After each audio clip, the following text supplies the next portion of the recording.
প্ৰতি বছৰে এনেকুৱাই হয়।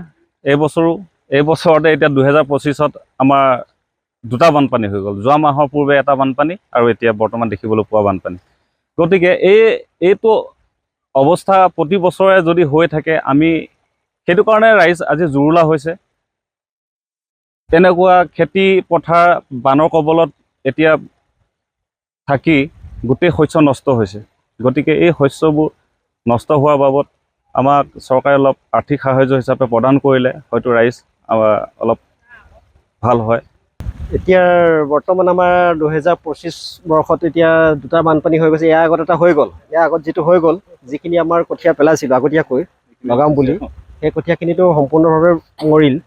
মৰাৰ পিছত আমি আৰু কঠীয়া বীজবিলাক কিনি আৰু পেলাই এতিয়া কঠীয়া উঠাই মাটি লগালোঁ। এতিয়া প্ৰায় মাটি লগোৱাৰ পিছত এতিয়া বান আহি গ'ল। তাৰপিছত এতিয়া যিমান আমি ধান লগাইছিলোঁ গোটেইখিনিতো বানৰ তলতে আছে। সেই গতিকে আমি চৰকাৰক অনুৰোধ কৰোঁ যে আমাক এই খেতি নষ্ট হোৱাৰ বিনিময়ত কিছু আৰ্থিক সাহাৰ্য দিব লাগে। আৰু মাজতে কেইজনমান আহিছিলে, যদি হেনো খেতি কৰা মানুহ আছে, কোনোবাই যদি ইঞ্চুৰেঞ্চ কৰিলে মাহকলৈ খেতি যাৰ নষ্ট হয় কিবা এটা আৰ্থিক সাহাৰ্য চৰকাৰৰ পিনৰ পৰা দিব। এতিয়াতো তেনেকুৱাতো আমাৰ একো পোৱা নাই। ইয়াৰ আগৰ বছৰ কৰিলোঁ, সেইটো খেতি নষ্ট হৈছে, তাতো আমি একো চৰকাৰৰ পিনৰ পৰা একো আৰ্থিক সাহাৰ্য পোৱা নাই। গতিকে আমি অনুৰোধ কৰোঁ যাতে চৰকাৰৰ পৰা আমাক কিছু আৰ্থিক সাহাৰ্য আগবঢ়ালে আমি ভাল পাওঁ, যিহেতু আমাৰ দুখীয়া মানুহখিনি অলপ সকাহ পাব।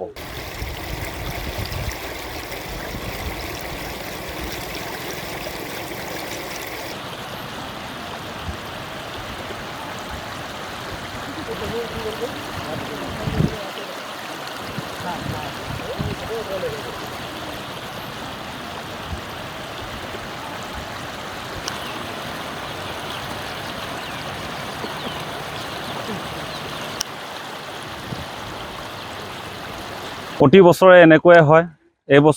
এই বছৰতে এতিয়া 2025ত আমাৰ দুটা বানপানী হৈ গ'ল। যোৱা মাহৰ পূৰ্বে এটা বানপানী আৰু এতিয়া বৰ্তমান দেখিবলৈ পোৱা বানপানী।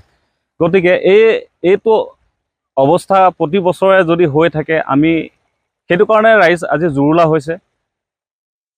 তেনেকুৱা খেতি পথাৰ বানৰ কবলত এতিয়া থাকি গোটেই শস্য নষ্ট হৈছে। গতিকে এই শস্যবোৰ নষ্ট হোৱাৰ বাবদ আমাক চৰকাৰে অলপ আৰ্থিক সাহায্য হিচাপে প্ৰদান কৰিলে হয়তো ৰাইজ অলপ ভাল হয়। এতিয়া বৰ্তমান আমাৰ 2025 বৰ্ষত এতিয়া দুটা বানপানী হৈ গৈছে। ইয়াৰ আগত এটা হৈ গ'ল। ইয়াৰ আগত যিটো হৈ গ'ল, যিখিনি আমাৰ কঠীয়া পেলাইছিলোঁ আগতীয়াকৈ লগাম বুলি, সেই কঠীয়াখিনিতো সম্পূৰ্ণভাৱে মৰিল। মৰাৰ পিছত আমি আৰু কঠীয়া বীজবিলাক কিনি আৰু পেলাই এতিয়া কঠীয়া উঠাই মাটি লগালোঁ। এতিয়া প্ৰায় মাটি লগোৱাৰ পিছত এতিয়া বান আহি গ'ল। তাৰপিছত এতিয়া যিমান আমি ধান লগাইছিলোঁ গোটেইখিনিতো বানৰ তলতে আছে। সেই গতিকে আমি চৰকাৰক অনুৰোধ কৰোঁ যে আমাক এই খেতি নষ্ট হোৱাৰ বিনিময়ত কিছু আৰ্থিক সাহাৰ্য দিব লাগে। আৰু মাজতে কেইজনমান আহিছিলে, যদি হেনো খেতি কৰা মানুহ আছে, কোনোবাই যদি ইঞ্চুৰেঞ্চ কৰিলে মাহকলৈ খেতি যাৰ নষ্ট হয় কিবা এটা আৰ্থিক সাহাৰ্য চৰকাৰৰ পিনৰ পৰা দিব। এতিয়াতো তেনেকুৱাতো আমাৰ একো পোৱা নাই। ইয়াৰ আগৰ বছৰ কৰিলোঁ, সেইটো খেতি নষ্ট হৈছে, তাতো আমি একো চৰকাৰৰ পিনৰ পৰা একো আৰ্থিক সাহাৰ্য পোৱা নাই। গতিকে আমি অনুৰোধ কৰোঁ যাতে চৰকাৰৰ পৰা আমাক কিছু আৰ্থিক সাহাৰ্য আগবঢ়ালে আমি ভাল পাওঁ, যিহেতু আমাৰ দুখীয়া মানুহখিনি অলপ সকাহ পাব।